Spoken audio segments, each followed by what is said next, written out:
बिस्मिल्लाहिर्रहमानिर्रहीम। अस्सलाम वालेकुम। मोहम्मद सलमान है।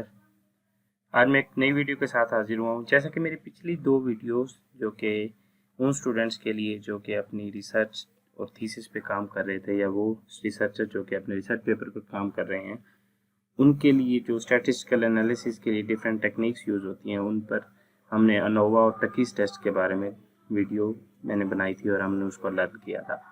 तो उस पर मुझे खुशी है कि बहुत अच्छा रिस्पांस मिला, और जो मेरा मकसद था वीडियो बनाने का, स्टूडेंट्स ने उससे इस्तेफादा हासिल किया और मुख्तलिफ यूनिवर्सिटीज़ के स्टूडेंट्स ने मुझे इसके बारे में फ़ीडबैक दिया और कॉन्टेक्ट करके उनकी जो क्यूरीज़ थी वो भी पूछी मुझसे, और मैंने कोशिश की कि उनके सवालात का जवाब दे सकूं। तो उनकी सवालात के बेस पे जो चीज़ें मुझे लगा कि कुछ रह गई थी, तो उनके बारे में आज मैं वीडियो बनाना चाह रहा था। तो आज की जो हमारी वीडियो है उसमें हम ये सीखने जा रहे हैं कि जो हमारा डाटा है उसका मीन कैसे कैलकुलेट करेंगे, स्टैंडर्ड डेविएशन और स्टैंडर्ड एरर कैसे हमें कैलकुलेट करना है।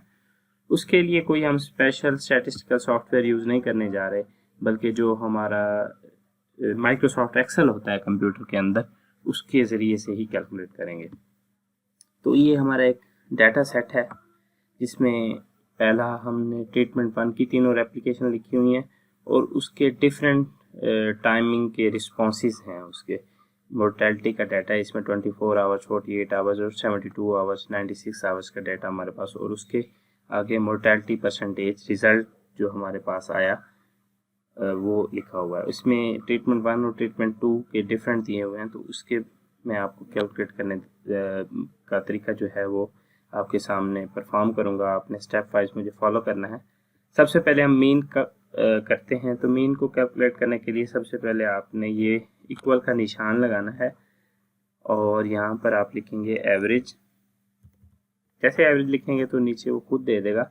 यहाँ पर आपने डबल क्लिक करना है माउस की हेल्प से, और वो 3 सेल आपने सेलेक्ट करने हैं, तीनों एप्लीकेशन जिसका आप कैलकुलेट करना चाह रहे हैं मीन। ब्रैकेट क्लोज करके एंटर दबाएंगे तो मीन आपके पास कैलकुलेट होकर आ जाएगा। तो ये आप सेल खुद भी सिलेक्ट कर सकते हैं यहाँ से और लिख भी सकते हैं B3 to B5। ये सेल नंबर है B3 और ये B5, ये उसका मीन कैलकुलेट होकर आ गया। ये फार्मूला है। तो इसको हम आगे अलग अलग लिखने की बजाय यहाँ से पकड़कर अगर ड्रैग करेंगे आगे, तो ये आगे की जो रिस्पॉन्सेज हैं उनके लिए कैलकुलेट होके अलग से आ जाएगा। उसके बाद हमने स्टैंडर्ड डेविएशन कैलकुलेट करना है। उसके लिए भी हमने सेम इक्वल का निशान लगाना है और ST_DEV लिखेंगे। यहाँ पे जो शॉर्ट फॉर्म है स्टैंडर्ड डेविएशन की, यहाँ पर आ गया, तो उसे डबल क्लिक करने के बाद सेम उसी तरीके से हमने तीनों सेल सेलेक्ट करने हैं और ब्रैकेट क्लोज करके एंटर दबाएंगे तो हमारा स्टैंडर्ड डेविएशन हमारे पास आ जाएगा। इसको आगे ड्रैग करके अगली रिस्पॉन्सेस पर भी अप्लाई कर देंगे। नेक्स्ट जो सबसे इम्पोर्टेंट चीज़ जो काफ़ी ज़्यादा स्टूडेंट्स ने मुझसे पूछी वो है स्टैंडर्ड एरर। उसको कैलकुलेट कैसे करना है ये आप मुझे फॉलो करें। इक्वल का निशान लगाना है और स्टैंडर्ड डेविएशन उस सेल का लिखना है आपने जिनका आप स्टैंडर्ड एरर कैलकुलेट करना चाह रहे हैं। तो इन 3 रेप्लिकेशन का स्टैंडर्ड डेविएशन यहाँ पे ऑलरेडी हमने किया हुआ है, B7 सेल में है, तो वो आपने B7 लिख देना है या वो सेल सेलेक्ट कर देना है।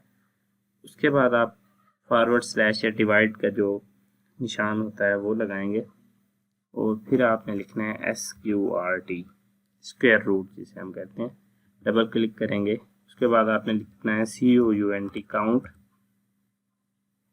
इसे डबल क्लिक करेंगे और वही तीनों सेल आपने ट्रीटमेंट 1 की फर्स्ट और थर्ड एप्लीकेशन तक के सिलेक्ट करके ब्रैकेट 2 दफ़ा क्लोज करनी है आपने और एंटर दबाएंगे तो ये आपका स्टैंडर्ड एरर कैलकुलेट होकर आ गया है 3.53। इसको आप सेम इसी तरीके से आगे ड्रैग करके दूसरे सेल्स पर भी अप्लाई कर सकते हैं। ये आपका ट्रीटमेंट 1 का हो गया। अब बिल्कुल सेम इसी तरीके से अगर आपका डाटा सेट बिल्कुल एक ही तरह का रेंज है तो आपने बजाय इसका अलग कैलकुलेट करने के बजाय यहाँ से आपने तीनों चीज़ें कॉपी करनी है